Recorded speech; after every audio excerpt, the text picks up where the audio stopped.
अगर आपको पता चले कि आपने भूपेश बघेल का नाम लिया आपने कहा कि राजनांदगांव से, छत्तीसगढ़ के राजनांदगांव से शायद उनकी टिकट फाइनल हो गया है। मुख्यमंत्रियों और पूर्व मुख्यमंत्रियों की अगर और बात करें, अशोक गहलोत, सचिन पायलट, दिग्विजय सिंह, क्या ये लोग चुनाव लड़ेंगे? मतलब मैं इस नज़रिए से पूछ रहा हूँ कि ये बड़ा बीजेपी स्टाइल ऑफ पॉलिटिक्स है, बड़े चेहरों को और हार चुके चेहरों को जो विधानसभा में प्रूव नहीं कर सके, जाइए लोकसभा में स्वयं को साबित कीजिए। क्या उनको लोकसभा चुनाव लड़ने भेजा जा सकता है? जब सूची आएगी तो क्या हम एक एग्रेसिव सूची की का आसार जताया जा रहा है कि एक आक्रामक किस्म की सूची हो सकती है, फुल फ्लेज मोड में जा सकती है कांग्रेस के अपने बड़े नेताओं को लोकसभा चुनाव लड़ने भेज दिया? जब ये यात्रा की शुरुआत हुई मणिपुर से और जब यात्रा गुवाहाटी पहुंची तो वहां एक मीटिंग हुई थी, कांग्रेस पार्टी के बड़े बड़े नेता वहां बैठे हुए थे।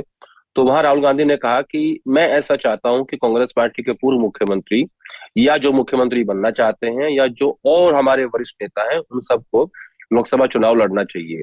वहां से इस बात की शुरुआत होती है। फिर कांग्रेस पार्टी स्क्रीनिंग कमेटी का गठन करती है क्लस्टर वाइज, यानी एक कमेटी को एक क्लस्टर दे दिया गया कि ये कुछ चंद राज्य आपके पास है, आप इसकी स्क्रीनिंग कीजिए। तो राहुल गांधी के उस संदेश को गंभीरता से लेते हुए स्क्रीनिंग ने भी इस बात को इम्प्लीमेंट करने की कोशिश की। अब जैसा आपने कहा, उदाहरण के तौर पे मैंने बताया आपको कि भूपेश बघेल छत्तीसगढ़ के पूर्व मुख्यमंत्री हैं। अभी अभी चुनाव वहां पे पार्टी हारी है। अगर वो चुनाव लड़ते हैं, जो कि लड़ने जा रहे हैं, कल उनका नाम क्लियर हो चुका है, उनकी टिकट की घोषणा लगभग मतलब सिर्फ सिर्फ और सिर्फ लिस्ट आने की देरी है। तो इसके करने के पीछे भी मकसद इस बात का है कि हरियाणा, राजस्थान, मध्य प्रदेश, महाराष्ट्र, दिल्ली, उत्तराखंड, हिमाचल प्रदेश, उत्तर भारत के इन तमाम राज्यों में जहां जहां इनके पास भारी भरकम नेता है वो सब भी चुनाव लड़े।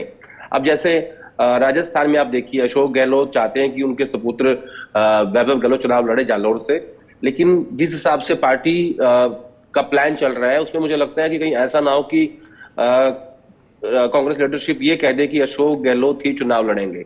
तो अशोक गहलोत, सचिन पायलट, गोविंद सिंह डोटासरा प्रदेश अध्यक्ष, हरीश चौधरी एक स्क्रीनिंग के इंचार्ज हैं, भंवर जितेंद्र सिंह जनरल सेक्रेटरी हैं। ये लिस्ट है राजस्थान की। अब मध्य प्रदेश आइए, दिग्विजय सिंह, कमलनाथ, अरुण यादव, जीतू पटवारी, उमंग सिंघार, ये काफी बड़े नेता वहां के हैं। हरियाणा ये आप भूपेंद्र सिंह हुड्डा, दीपेंद्र हुड्डा, रणदीप सिंह सुरजेवाला, कुमारी शैलजा, किरण चौधरी। फिर आप पंजाब जाइए, राजा वड़िंग, प्रताप सिंह बाजवा, मनीष तिवारी, विजेंद्र सिंगला, रवनीत सिंह बिट्टू। तो ये सब, हालांकि इसमें कुछ सांसद भी हैं, तो ये सब वो बड़े लोग हैं। हरीश रावत, प्रीतम सिंह उत्तराखंड में, उत्तर प्रदेश में अजय राय, प्रियंका गांधी। तो फिर इनको भी सबको सामने आना पड़ेगा। तो बेसिकली मुझे लगता है कि भूपेश बघेल का नाम सबसे पहले क्लियर करके ये एक प्रेशराइज करने की कोशिश है कांग्रेस लीडरशिप ने, ताकि स्टेट लीडरशिप को ये मैसेज जाए कि आप लोग भी तैयार रहिएगा। और उसी तर्ज पे ये काम चल रहा है। एक चीज़ और, मतलब सिर्फ दो नामों पे और संक्षेप में बताइएगा कि सचिन पायलट और अशोक गहलोत, अगर ये दो नामों के लोकसभा चुनाव लड़ने की चर्चा है तो वो कौन सी रेस्पेक्टिव सीट्स होंगी? देखिए, जालोर और जोधपुर ये दो सीट हो सकती हैं अशोक गहलोत के लिए, और अशोक गहलोत अपने बेटे वैभव गहलोत को जालोर से लड़वाना चाहते हैं। अब सचिन पायलट क्योंकि वो गुर्जर कम्युनिटी से आते हैं और 3 सीटें बनती हैं गुर्जर कम्युनिटी की, एक बनती है सवाई माधोपुर, एक बनती है भीलवाड़ा और तीसरी बनती है अजमेर। अजमेर से वो पहले भी सांसद रह चुके हैं। तो इन तीनों में से सचिन पायलट किसी भी एक सीट पे लड़ेंगे। लेकिन उनका ये कहना था कि अगर मुझे लीडरशिप कहेगी तो मैं चुनाव लड़ूंगा। लेकिन जिस हिसाब से मैंने बताया आपको कि जिस हिसाब से एक एटमॉस्फेयर क्रिएट करने की कोशिश हो रही है, तो लगता है कि इनको लड़ना पड़ेगा। क्या तो एक अनिच्छा है क्या, मतलब आदेश की, क्या ये जो बड़े नेता हैं उनके भीतर एक अनिच्छा है क्या कि हम ये लोकसभा चुनाव नहीं लड़ना चाहते, क्योंकि ज्यादातर जगहों पर ये मुश्किल चुनाव लड़ रहे होंगे? नहीं, ऐसा नहीं है। पता क्या है, अशोक गहलोत एमएलए हैं, सचिन पायलट एमएलए हैं, दीपेंद्र हुड्डा राज्यसभा में है, रणदीप सिंह सुरजेवाला राज्यसभा में है, भूपेंद्र हुड्डा एमएलए हैं, कमलनाथ एमएलए हैं, उमंग सिंघार एमएलए हैं। तो क्या है ना, अपने अपने एक कंफर्ट लेवल में है। लेकिन इसके पीछे लीडरशिप की सोच ये है कि आप भारी भरकम नेताओं को उतार के कम से कम इस चुनाव को सीरियस तो कीजिए। क्योंकि कांग्रेस के कई नेता ये कहते हैं कि हमारे लिए लेवल प्लेइंग फील्ड ही बची इस चुनाव में, खास तौर पे जिस हिसाब से उनकी पार्टी के नेताओं को तोड़ा जा रहा है, जिस हिसाब से एजेंसीज काम कर रही हैं, जिस हिसाब से जो बड़े नेता हैं, अब देखिए कितनी कई दिन तक ये खबर आई कि कमलनाथ और उनके बेटे बीजेपी जा रहे हैं, और आखिर में उस पे मना हो गया। उसके पीछे की कहानी अलग हो सकती है, उस पर हम बाद में चर्चा कर लेंगे।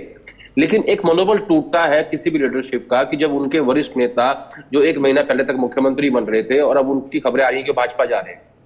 तो ये एक ऐसी स्थिति है कांग्रेस पार्टी के सामने। अशोक चौहान, जिनको 2 बार मुख्यमंत्री बनाया, जिनके पिता मुख्यमंत्री रहे, जिनके फादर देश के गृह मंत्री रहे, वो अब एकदम से लास्ट में छोड़ के भाजपा चले जाते हैं, बीजेपी में शामिल हो जाते हैं।